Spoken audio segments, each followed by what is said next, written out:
everyone, welcome back to Little Homestead.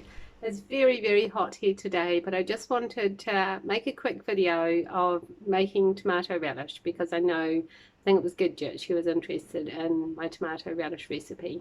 So I've just picked some apples from my garden and a few tomatoes. We haven't had many tomatoes at all so far. It's just been really crazy summer it was either too cold earlier on and now it's just so terribly dry. So I've got some tomatoes from the supermarket and a few from the garden. Yeah, apples from my tree, and I'm just going to make up some tomato relish, or we might not end up getting any. So I hope we'll get a few more tomatoes as the season goes on, or I'll just have to go around the markets and try and get some to make my salsa and things to finish off this summer. So I hope you're all doing well, and I'll see you shortly. Bye. I'm just going to start washing all these vegetables, chopping them all up and putting them into the pot. And this is a very simple recipe that I got this recipe when I used to work at a kindergarten years ago, just as a reliever, and the kindy teacher there was wonderful. They had a great garden. It was an old house, and the garden, they had plum trees and vegetables growing, and she just made wonderful food for the children from the food that was growing on the property. It was very simple, and I was so inspired by her. And she also taught me this special method for preserving with the big AG preserver that I use. But anyway, this one doesn't need preserving. You just cook it up, put it in the jars, and then seal it, and it's pretty easy. And it just requires tomatoes, mustard powder, curry powder, onions, white vinegar, sugar, and salt to taste. So very simple. So you just chop everything up, boil it all together for 1 hour, and then thicken it with some flour and vinegar and just bottle it in the usual way. So I'll just start chopping things up in a minute. Well, I hope everybody had a lovely Valentine's Day. My husband was especially sweet, and in the morning when I got up, he'd done like a little treasure hunt. And he had bought some really beautiful ice creams. Oh, they were just so gorgeous. I'll actually show you.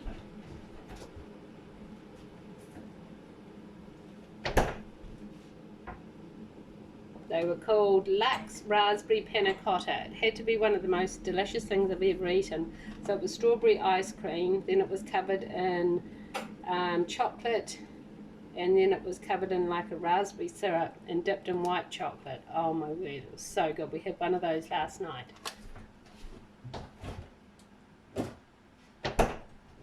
Just pouring myself my cup of nettle and sage tea.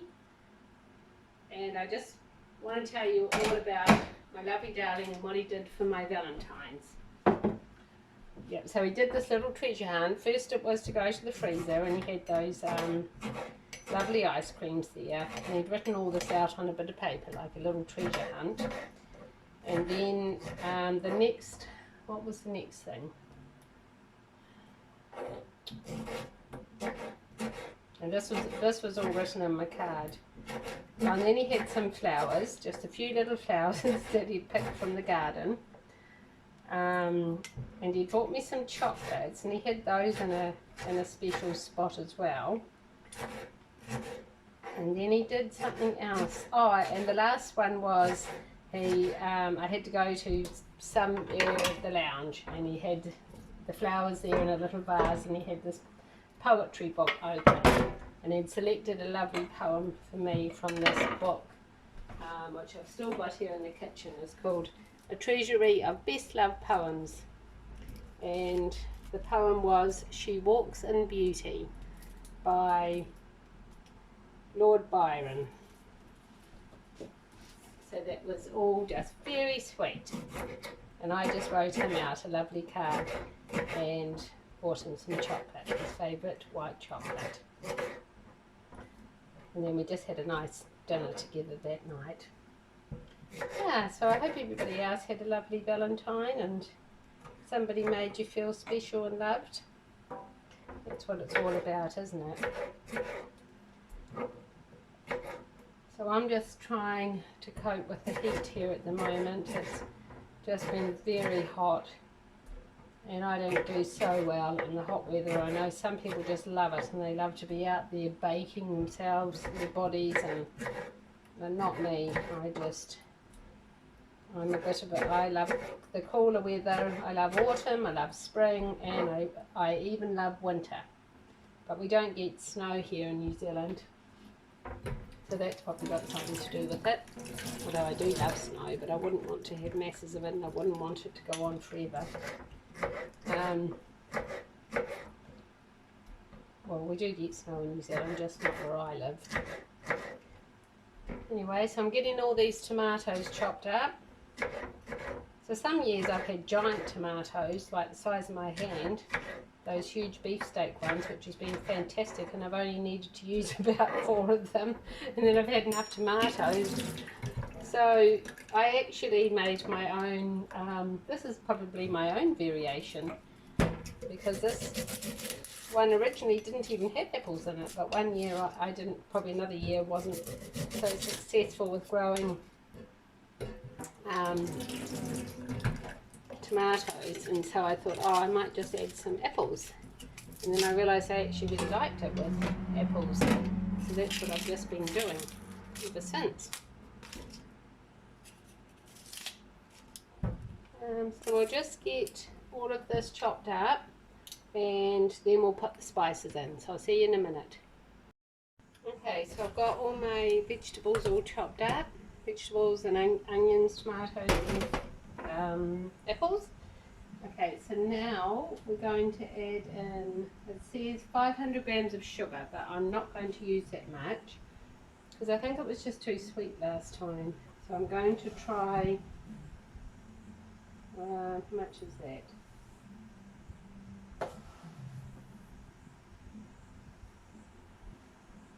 I'm going to try just that much, 277, which is about half, and see what I think of that.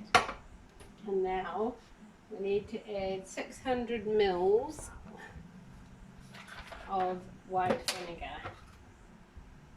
So that is, how much is, where's the mils thingy? Here we are. 150. That's 500.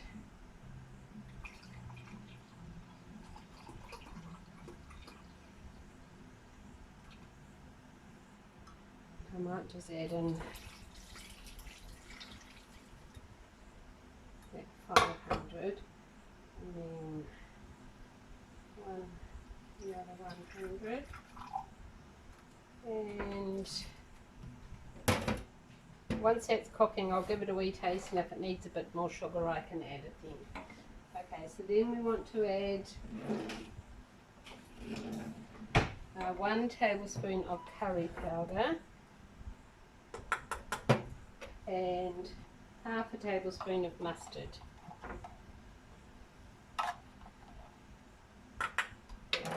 I especially love this old Coleman's mustard tin. I think it's just so sweet. And then I just need to,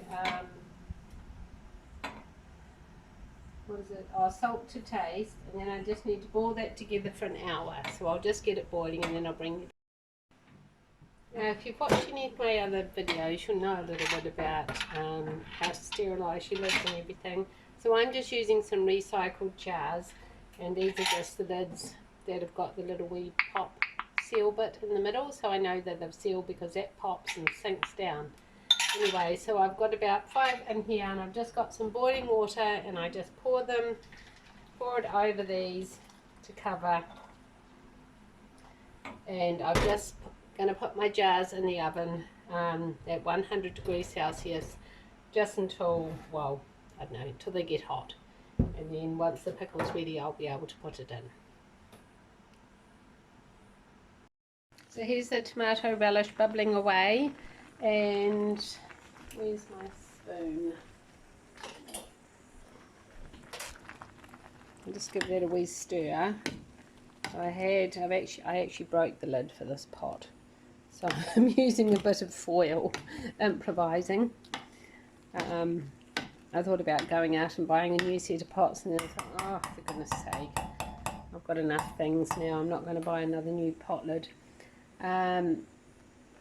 Yeah, so I'm just going to keep boiling this for now. I need to start timing it, and I might just turn it down to about halfway, and then I'll bring you back when it's been boiling for longer, and we'll thicken it with a little bit of vinegar and water.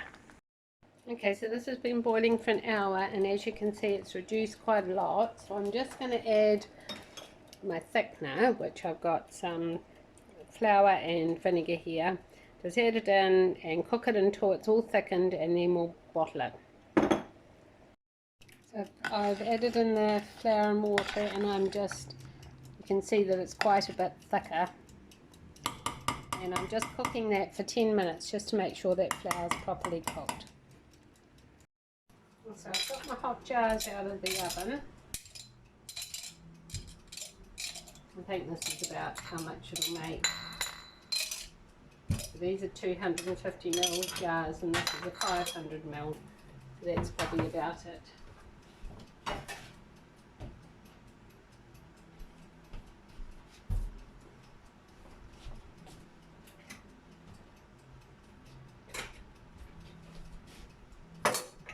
Okay, so just give that another stir.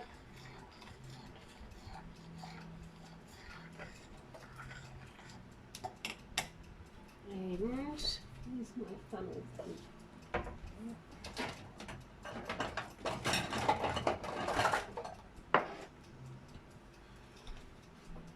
Well, I think I've said before that this doesn't really fit on here, but it's better than nothing.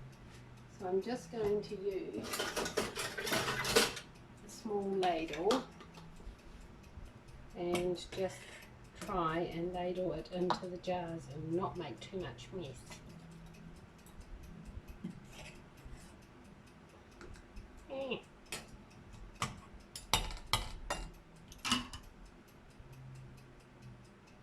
There we go, messy, messy, messy.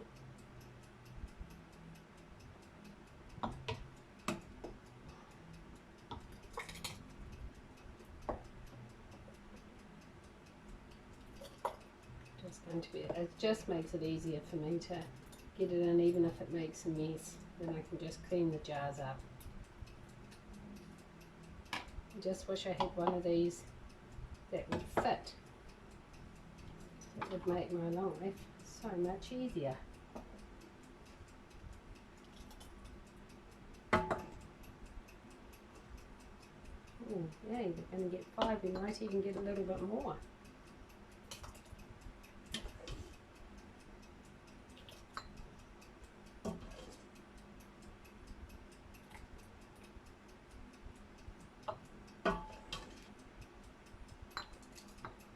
Then you just clean off all the tops of your jars and put on the lids. I'll bring you back for that part. You just want to make sure that you clean around. I've just got a clean cloth here. Just clean all around, and then you can get some vinegar and go around the rim as well. I learnt that little trick off Miss Laurie from Whippoorwill Holler. Then I just do that with all my jars, and then I'm just going to put my sterilised lids on. There you have it. I've actually made 6 jars. This one will just go into the fridge because it was just the leftover bits. It was in the pot and the mixture had cooled down a bit. And then all of these will seal, and I know they've sealed because these lids will pop and the tops will suck down, and then these will go into a little storage cupboard, and we'll just enjoy them all through the autumn and the winter. So thank you so much for watching, and I'll see you for the next video. Bye for now. Just one other little thing. I thought some people might wonder, why even bother to make pickles? Can't you just go and buy it? Well, of course you could go and buy it. But if you're like me and you like to be frugal and you like to make things from scratch and use your own produce, then it is very economical. I mean, to make a jar like this, to buy a lovely tomato relish of this quality would probably cost me about $6.50 at the supermarket. Now I'd be lucky if it cost me $6.50 to make 6 jars, so it definitely works out a lot cheaper. So I just wanted to add that.